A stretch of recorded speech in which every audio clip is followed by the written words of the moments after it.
Hi, my name's John. A year ago, I never even heard of Fruits Basket. That is until my fiancée introduced the anime to me. And I'm Allie. I've been reading the manga since I was in 3rd grade. We loved watching season 1 together so much, and we'd have all these crazy long discussions about what happened in each episode. And for season 2, we thought it would be really fun to share our conversations with you. So join us today as we talk about season 2, episode 22. That Isn't What I Want.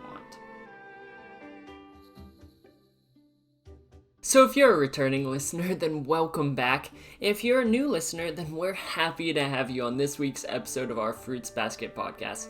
So if you like this kind of content, you want to see more of it coming from this channel, then make sure to subscribe and ring that notification bell so you never miss another upload. And share it with all of your friends wherever you share things, whether that's on Twitter, Discord, Reddit, or anywhere else. But with all that out of the way, where are we starting? We're starting out. Yuki's reminiscing about how he met Tohru. He's thinking about how he stumbled upon her living in a tent and how she was just some weird girl.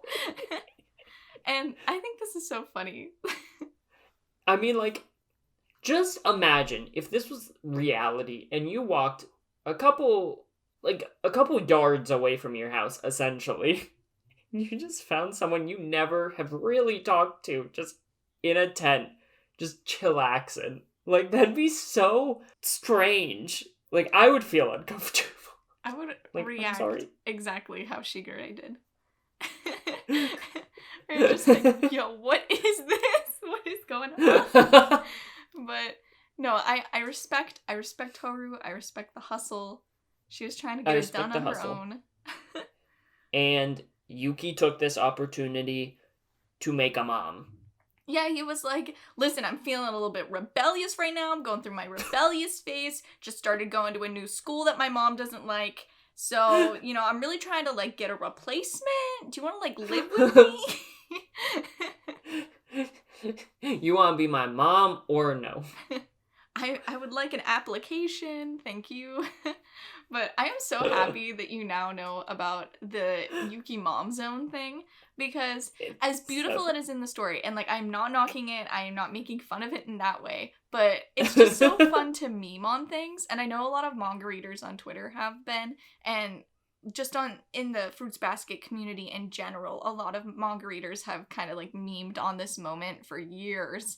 So, where it's just so, It's so pure, it's so cute. I love it so much that Yuki just wanted a mom. It's so pure and cute, but it's also so strange. It's completely justified. And I really like this aspect of the story, and it makes so much sense. But it's also Okay, I have to ask, because I feel like this is something that people were afraid of would happen. Yeah. That some anime onlys might think that this came out of nowhere and that it would just be an excuse as to why Yuki doesn't want to pursue Tohru. Do you feel like that's the case, or do you think that this is backed up? You could tell. This is 1,000% backed up. They literally gave us all of the backup in this episode. They were like, do you want to see every single time we have ever foreshadowed this? Here you go. Here you go. Here you go. They've shown her being maternal right in front of Yuki so many times. And even on top of that, he even admits that his quote-unquote flirtations and pursuits of Tohru, if you even want to call them that, which I don't think we should, weren't, his heart wasn't in it, and it felt like something he just had to do. And I've been saying in every episode of this podcast that he does these things, that it feels strange and contrived. Oh, yeah. It felt awkward and super forced. And it's because it was. So, yeah. Yuki's your favorite character. You had tapped into his brain. You understood him on a deeper level. And you were I feel awkward about this because he feels awkward about this. Anytime he would, touch her hair or, touch her face, I was always dude, that's, ooh, no, don't do that. Don't be doing with that to your mom. Yeah. But, with Kyo, when he does that stuff, it feels genuine. And so, that's why I was like, this isn't just like strange writing, like this is intentional, you know? Mm-hmm. Like it's intentionally strange. Yeah, and you've had this belief for a long time, and the first time I saw you kind of, I don't know, say these things was when it was the end of season 1, and Yuki and Tohru were standing in that one stairwell, and Yeah. and Yuki was doing his flirtatious thing talking about summer and how he can't wait to spend the summer with Tohru. Oh And my God, literally we're on the phone watching the episode together because we didn't watch it like physically together. We just talked on the phone and hit play at the same time. Yeah. You go, ew, what is he doing? And that was so funny. I was like, he's flirting, John, that's what he's doing. And he's like, he should stop. I don't like it, it's weird. It's so weird. Oh my God. But it's because he wasn't actually flirting. I mean, he was because he felt like he should, but that's like not, like, that wasn't the move for him. And I think this maternal revelation makes so much more sense. I think it gives us so much more context into his character. And while I love laughing about it, I think it's so well written, and I genuinely love this aspect of the show. Yes, I love that we get a different type of relationship, because I feel like so often it's like, this is romantic. This is not in this show. I mean, like, in media in general. It's like, this is the romantic relationship. This is the platonic one. This is the one where there's awkward flirting, but it's just to annoy the other person. Like, there's all these different types of It's just so that there's a shipping war. Yeah, exactly. And in this one, it's like, oh, yeah, by the way, this was never meant to be a love triangle. He actually just wanted someone who loved and cared for him unconditionally. So, yeah. Yeah, so that he can date Machi. I mean, I don't want to lead you astray. It's true. It's gonna happen. You can't convince me that it won't. I appreciate that you have found your own ship, because this isn't something that anyone in the comments was ever like, oh my gosh, Yuki and Machi, they're so cute together. But like, everyone says that about Kyo and Tohru, so you kind of already knew that they might end up together. You like had a feeling that they might have a crush on each other, you know? But with Yuki and Machi, that like really came out of left field. I didn't see you ever saying that, so I like that you have found your thing. It's real. I feel the tension. Yeah, we'll leave it there because we have more to talk about on that. But then after the intro bit, we pan back to him actually talking to Kakeru. Mm-hmm. And I love Kakeru in this scene. Like, I always love Kakeru. But he's so good in this scene, and I'm almost glad that I was wrong, that I thought he was gonna make fun of Yuki for saying that Tohru was his mom. Maybe that's just us, maybe we're just bad people. But, like, no, he's so understanding. Yeah. He always jokes about things, and they do end up making a sexual joke later, but... Well, yeah. Yeah, we were joking around. Barely, and that's mainly for Kimi's benefit, and that joke almost felt like Kakeru played into it to deflect from Yuki's stuff. Yeah. So that Kimi didn't try to get more out of him, because she feels like the type who would. So that almost felt like Kakeru just looking out for his bro. Yeah. He's like, tell me all your feelings, man. I love when Kimi is walking in front of them, and they're still just talking about their emotions and stuff. I'm like, I love this. This is beautiful. This makes me so happy. 2 boys in high school just talking about their emotions and the girls wandering ahead like, oh, look, it's my friend, you know?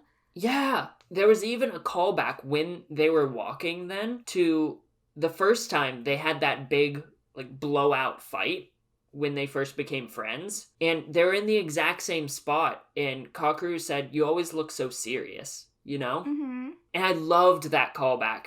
Because there's so much... That was the beginning of their friendship. And I feel like this was them really cementing in this genuine bond between the 2 of them. Yeah, Yuki found a friend. But when they're talking, like, Kakeru even, like, pokes the bear. Like, saying, are you sure that you're just not giving up and letting Kyo win? You know? Mm-hmm. And this is when we discover that Yuki is unequivocally a Kyoru shipper. Oh, yeah, he is. Oh my god. I love this moment for so many reasons. A, because he's genuinely shipping his mom with someone, which is hilarious, that he almost has that, like, stamp of approval on Kyo. And also because he points out that he sees that Kyo truly loves Tohru and sees her in that romantic way because he can see it in Kyo's eyes, right? Mm-hmm.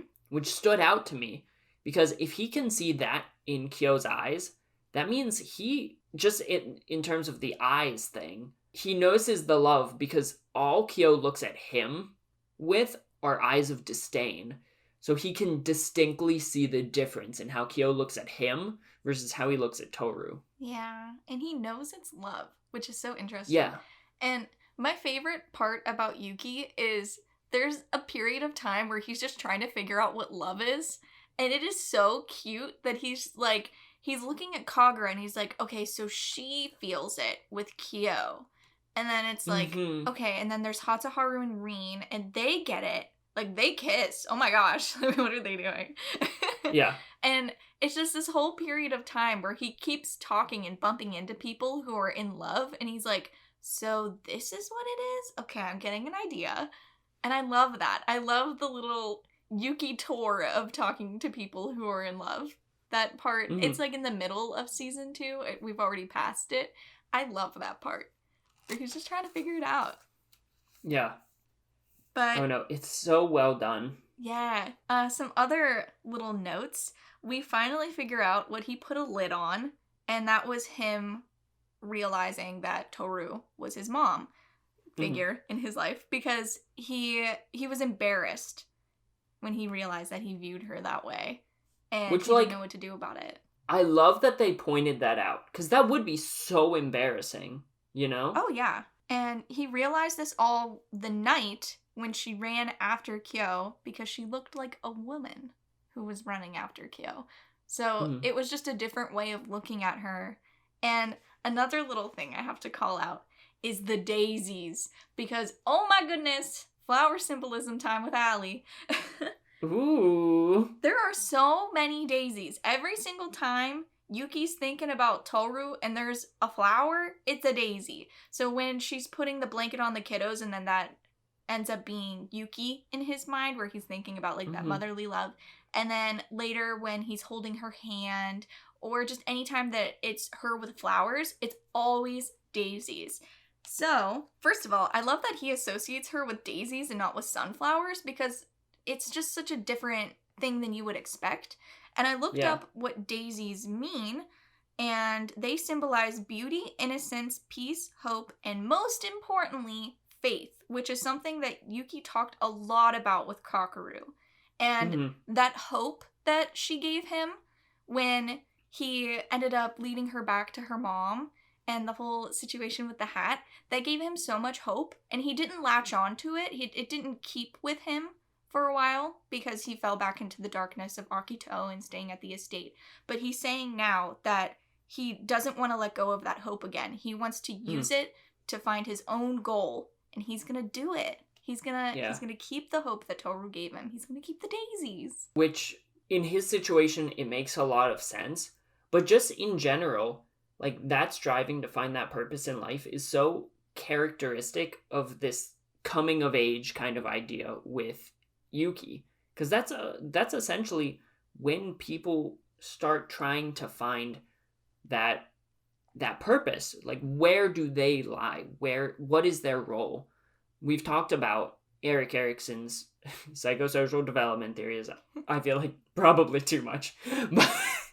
But like, he's in that identity versus role confusion stage.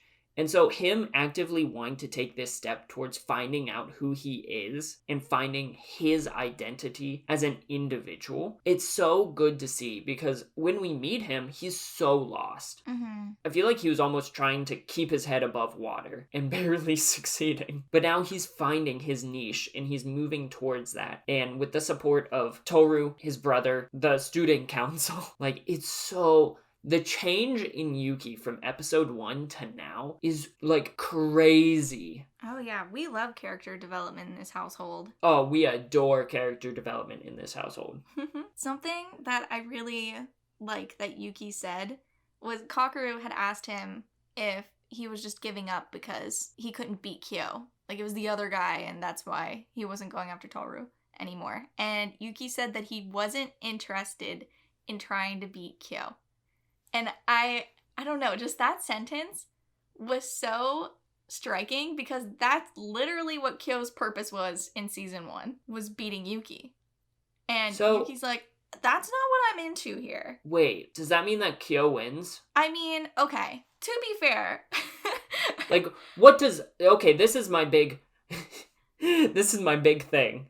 That I kind of am like, what does beating Yuki constitute?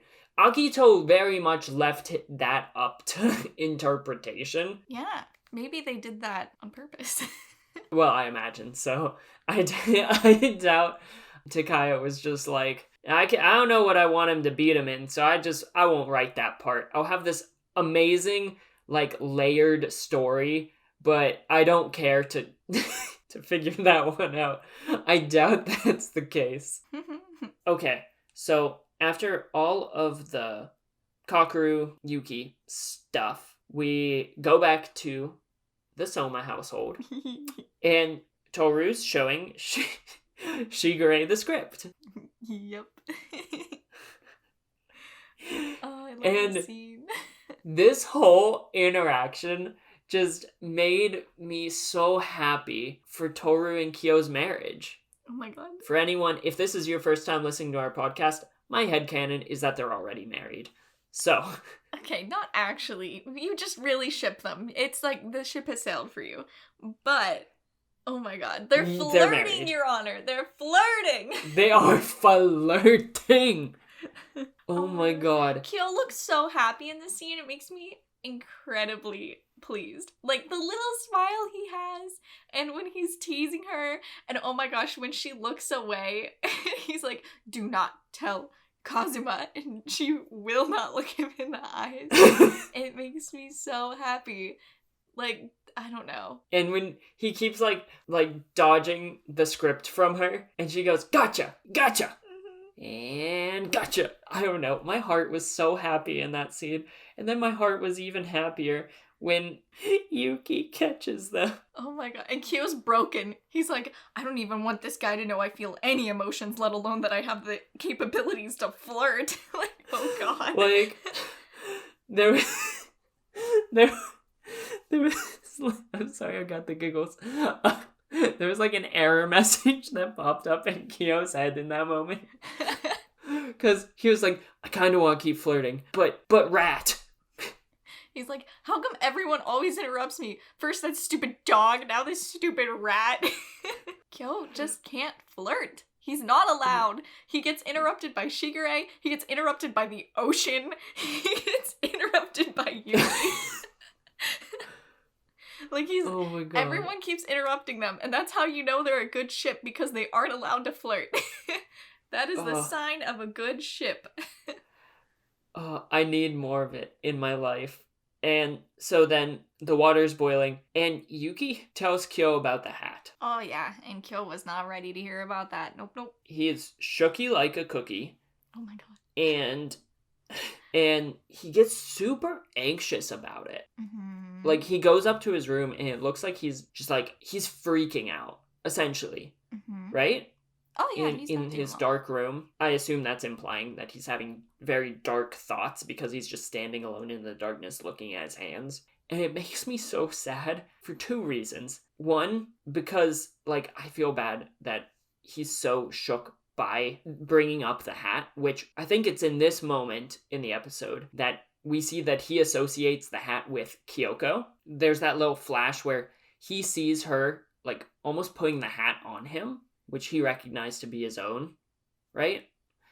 That might be later in the episode, but yeah. Yeah, I can't exactly remember where it happened, but, like, at some point he sees that flash of the hat. So clearly he associates the hat with not only his despise of Yuki, but also his relationship with Kyoko, which we see is very tumultuous because, like, my theory being that he actually, like, witnessed Kyoko's death, right? Why do you think that? Like, there have been... So, what episode was it? The Valentine's one, after their date, right? Okay. Shigure, like, pushed the envelope, I think, and with Yuki and Kyo's relationship, and Kyo freaks out and, like, is like, I hate Yuki, and then goes and comforts himself in the woods. And doesn't he flash back to, like, a woman dying? Or maybe not dying, but, like, a lot of blood, you know, there. And so he and then in, like, the funeral episode, he, like, says, I'm sorry to Tohru, and, like, he blatantly shows that he knows Kyoko in that episode, and he admits that he had a relationship, or we find out that he had a relationship with Kyoko when he is talking to Akito. That's kind of the evidence I have that he saw her die, and I think there was more instances of, like, him seeing her blood everywhere, dripping off of, like, the sidewalk and stuff, which is really horrible. Yeah. Like, he has that image, and so I just assume he was there for it. I think he almost associates this hat with his hatred for Yuki and the death of Kyoko, because let's just hammer this all out at once. Like, way later in the episode when they're talking in the staircase, he gets a flashback in that weird black and like neon colored flashback style, you know? Yeah. Where Kyoko, and we see pretty clearly that it's Kyoko, says something along the lines of, you need someone to hate, don't you? Yeah. And so I think that was her talking a lot about and knowing how much he hates Yuki. And it seems almost sinister when it occurs in that moment, but I think that's more her talking to Kyo to try and help him to realize that maybe his hatred of Yuki is a defense mechanism. Because if he hates someone that profoundly, like, it's almost like a means of protection for himself. Okay. Why do you think, because this isn't the only time that we've seen a really distorted image of Kyoko with kind of like that echoey kind of reverb freaky audio of her talking. Yeah. This isn't the first time this has happened. We had another one in the beach arc. Do you remember what it is? If not, I'll remind you. And why is her image so distorted and freaky for Kyo? Like, why? I do remember it happening. I can't remember exactly what was said. It was... Okay, so Kyo and Tohru were walking up the stairs. It was after he got back from talking to Akito and he realized that he was in love with Tohru.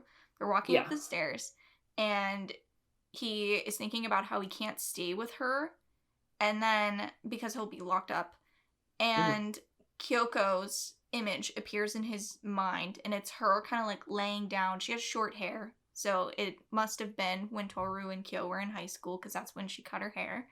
And she says, I won't forgive you. I think that these are all, like, red herrings, because, like, they all sound so negative and so, like, borderline cruel, you know? Mm-hmm. And I think maybe that was his perception of it, but I think it was genuinely her trying to help. I do remember that now. But I think that it's so strange and distorted to illustrate how he doesn't quite remember the context of these situations, or, like, the pain and the hurt and the guilt.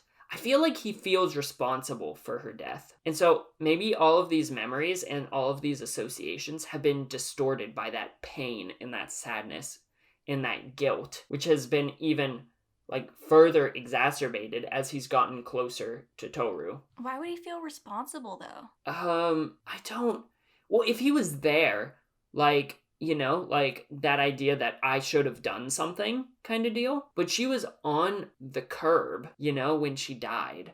So, like, that's a freak accident, right? So maybe they had those kinds of discussions a lot. And, like, about him, like, bottling up that hate. Mm-hmm. And, like, maybe the promise was to try and work on that or something. And they're having that discussion. And he, like, pushed her away or something. And when he pushed her, that's when she got hit or something like that. Okay. I am amazed so even though that you remember that she was on the curb. You remember these because it Kyoko flashbacks way too much. We should have rewatched season 1. Because, well, the reason I realized she was on the curb is because, I don't know, her blood was dripping into, like, a Pennywise grate. And so, like, sewer grates after watching it just really stand out to me. And so that's why it was like a Georgie moment, you know? Oh my god. Except much less horror movie. I didn't think that we would be making a correlation between it and Fruits Basket today. I really didn't. The way that you come to these conclusions is just so amazing to me. This is how I remember things. I'm creating those mental connections to retain information. Oh my god. That's the best way.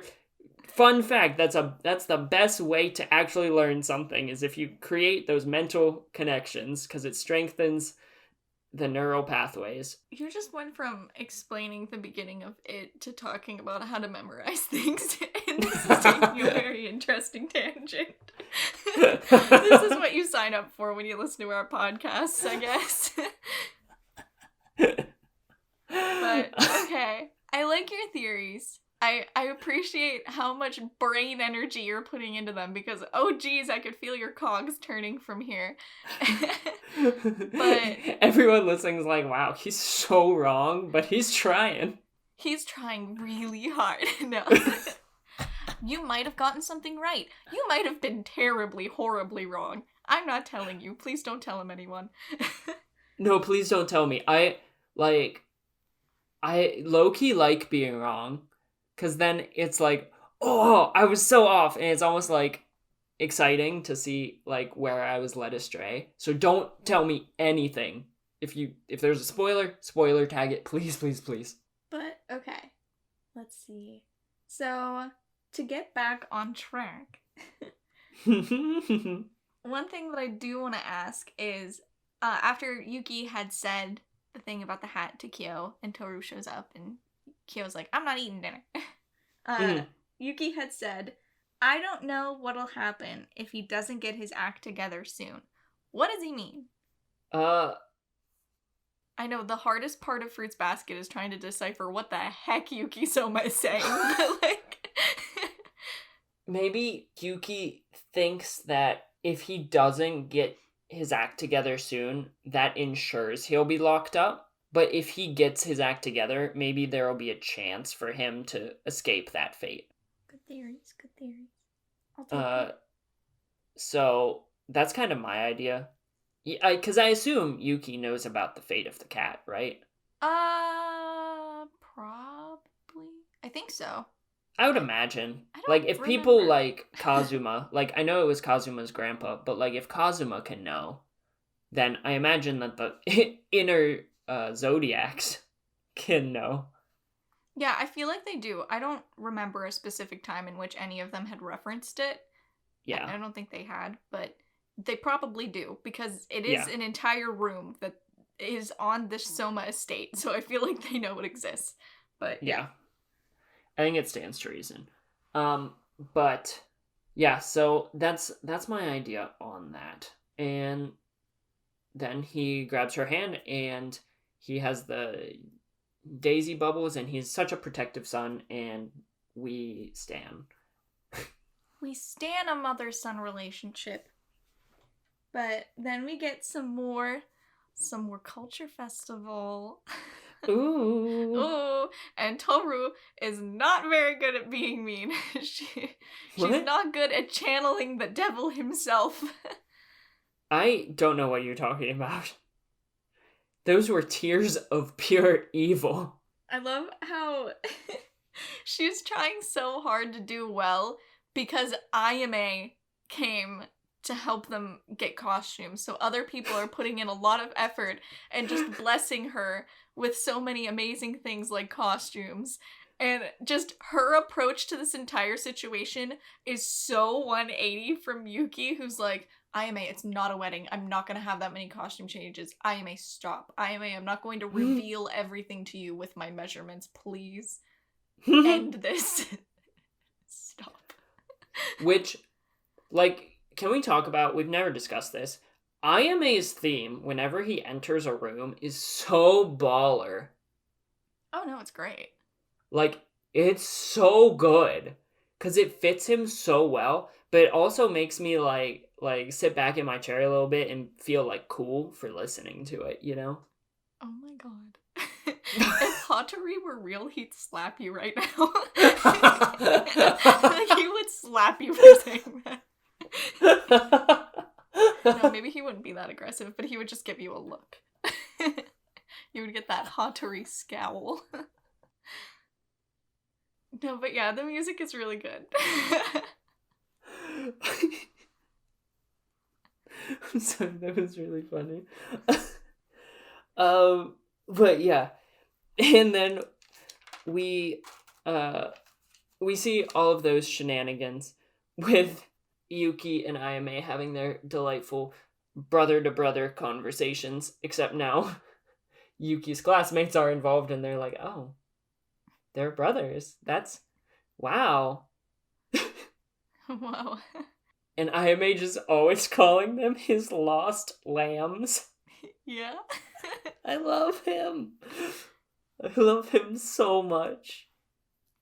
I love how everyone is so confused about how Mine knows Tohru. They're like, you know her? How do you know her? And then Watani's like, oh, you know this lady? Like, what? Because they're all like, how on earth is Tohru associated with this random woman who is trying to dress us all up? I do not understand. And, I mean, the Prince Yuki fan club would have a conniption if they knew that Tohru was close with Ayame. And so close, in fact, that she knows who Mine, his assistant, is. It's just like, it's great. Yeah. They would have freaked out. I'm happy that Tohru didn't give away too many details, because, I mean... whew. She would not be alive. No. But then, after that whole shindig, we find out that the director is, like, literally going to rewrite the whole screenplay. Mm-hmm. How does that make you feel, theater kid? Well, how long is it until this production goes on? I mean, everyone's setting up now, so you imagine that they should have been off book. Like, Yeah. This is, like, stage setup time. If we were Like- going off by, like, real theater. But, I mean, this is a culture festival. So, that gives me anxiety. Just, like, none of these kids have acted before, presumably. Or very few of them. Mm-hmm. And they're still profoundly on book, to the point where the prince doesn't even show up. And the evil stepsister is crying about having to be mean. And now they're just gonna be like, okay, we need to, like, rewrite this and learn a new play. It strikes fear into my soul as to what this is going to be like. I can't wait. I'm so excited. But I love how Tohru has already taken that GF status by doing literally the most girlfriendy thing ever and being like, can we rewrite Kyo's part 2 so that he can feel more comfortable? Which is something I would so totally do with you. I'd be like, oh, also, I know we're talking about me, but can we also make changes for John too? Because he's uncomfy, so I just, I gotta look out for him too. Okay, thank you. And I know Tohru looks out for people, and, like, that's her whole thing. But that is the most GF status thing I have seen yet from her. No, that's so real. And, you know what? Maybe... I'm so curious as to what this is going... I'm scared. You're scared of the play? Yeah. Oh my God. Yeah. I feel like it's going to be a disaster. But maybe they will write in a kiss for Tohru and Kyo. Yes, the evil stepsister gets with the prince. I feel like that's going to happen. I would wager, I would put $1. $1. Oh, $1. I don't have the most money right now. $1. I'd put $1 on it. Okay. I'll take it. I love that Yuki constantly, since, like, mid-season 2, or even, no, like, early season 2, since the Hatsuharu destroying the classroom episode, Toru's always like, I'll go do it, and Yuki's like, no, it's okay, I got it. And then she's like, stop leaving the nest. This hurts. I want to take care of everyone. And Yuki's like, stop caring about everyone. Can you chill? Just be happy. It's so wonderful. Go watch Mogata, Mom. Oh my god. And this interaction was fascinating. Between Yuki and Kyo? Yes. Oh yeah. I love that Yuki starts it with his back facing Kyo. Mm-hmm. And, I mean, I have my own theory on why he did that, but why do you think he did that? I think he knows that when Kyo sees Yuki's face, he instantly goes into a rage. So my theory is that he had his back turned so that they could actually talk for a second. Yo, that was my theory too. I don't know if it's Hey! right, but... Hey! But yeah, because, like, when Kyo actually sees Yuki's face after Yuki's just kind of telling him about Tohru and how he's worrying her, and Kyo gets very frustrated and just starts screaming. And I wonder if this was cathartic for Kyo. Yeah. I think it's so great that Kyo finally got everything out. And one thing that he called Yuki was a prince, which keeps being brought up. But yeah, he finally got it all out. And it's probably something that he's been sitting on for a while, I imagine. That, yes. Oh, you live this perfect life, and I don't. And I know that it sucks when manga readers and, like, anime onlys are doing the comparison game. And I feel like we didn't do the comparison game in the last episode. It was more so, like, me trying to prompt you for this conversation that Kyo was gonna have. So, yeah, I don't know, because... some comments were like, guys, don't compare them. And I was like, dude, we're not. Like, I'm literally prompting him for this Kyo conversation. Yeah. And I'm glad, too, because last week, like, I kind of mentioned that Kyo probably sees Yuki as this privileged little kid who has everything in the world. He's rich and parents, and that's exactly what Kyo said just now. And so it's almost like we get to see both sides of this, like how Yuki perceives it and how Kyo actually sees the dynamic, how he sees himself, because I think it's safe to say that they've both had incredibly difficult lives in completely different ways. Oh, yeah. You know? And trauma isn't something that you can compare like that, and it never should be, so... Yeah. Don't be leaving hate comments about Yuki in these comment sections anymore. Yeah, no more Yuki hate. We love Yuki in this household. If you don't like Yuki, don't watch. But... But, yeah, because trauma is not one for one. Like, something that could be deeply troubling to one individual, it may not affect someone to the same degree, because it's all how you perceive and take in this information internally, and that should be so just respected and acknowledged that everyone will experience something differently, and we should meet them where they're at and see them where they're at. And this really highlights that dynamic that Kyo really, like, perceives himself, which he does have such a hard life. Like, he does. Mm-hmm. But he isn't able to see, or maybe he just doesn't want to see, that Yuki's life has not been sunshine and roses either. And maybe he doesn't realize, he probably doesn't realize just how hard Yuki's life has been as well, because all he sees is that princely character who always shows himself as being this cool, calm, composed, like, perfect student council president. Mm-hmm. And so I think their relationship dynamic is so interesting, because they both want to be friends with each other deep down, but Kyo has turned that into, he just resents Yuki with every fiber of his being. Like Kyoko said, he needs someone to hate. And I mean, understandably so, because yeah. if that suicide 100%. note that his mom wrote is to be believed, like she actually wrote that and Akito wasn't just pulling a fast one on Yuki, then, dude, no wonder. Like, I totally understand. Personally, I think that it was I think it was real. Mm-hmm. I think it did say that. I don't think Akito's pulling a fast one. Because he was honest about everything else in the scene, you know? Mm-hmm. Like, everything else that he said was true. Like, why would he throw in such a specific lie? So, like, I don't know. I think that was actually real. I think the note did say that. But Yeah.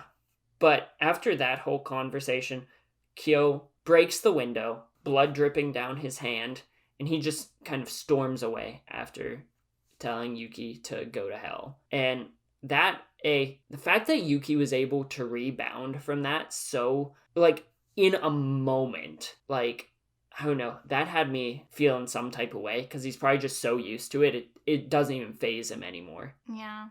It's like on one hand, I'm like, ooh, impressive. And on the other hand, I'm like, the repression is strong with this one. Yeah. I don't like that. But then, a certain Miss Kuragi. And her chatty classmate come and talk to Yuki, and the classmate calls him a prince, and Miss Machi disagrees. She's like, he's nothing like a prince, so nice try. And Yuki's looking shook. Oh my god. Yuki's like, someone else just insulted me? How'd you know I love that? The ship confirmed, let's be honest. Have you ever seen him look that, like, I swear his eyes were hearts in that moment. Like, he was like, oh my god, she doesn't put me up on a pedestal, and I don't think she's my mom. Like, what is this girl? Yeah. Like, they're in love. Well, he's in love with her now. Like, he gave her a leaf. She broke him out of a dark closet. She doesn't think he's a prince. She just sees him as a dirty, rotten commoner. Yeah, a dirty rat. He's a dirty little street rat to her, and he loves it. Oh my god. Why does it sound like a romance novel with, like, one of those shirtless dudes on the front? Oh my god. Just a shirtless romance novel. Yes. Oh, I need it. I love how much of a shipper you are. It brings me so much joy. Oh, they're in love. They're in love. Their hair is so compatible. I love how that's your reasoning every time. Like, she always keeps you guessing. Yuki's so confusing with his dialogue sometimes that, you know, maybe they'll just complete each other by out-confusing each other. They'll just talk and riddle to each other. Yuki will be like, the thing, it was so meaningful to me. And Machi will be like, what was it? Was it? And then she'll go on some long riddle. Start speaking in tongues. Stop. Okay. Speaking of shipping, we get the best Kyoru moment. I was so excited for this. Oh my god. Oh my god. Oh my god. Tell me about your feelings. I have so many feelings. Okay, literally, my notes. Ready?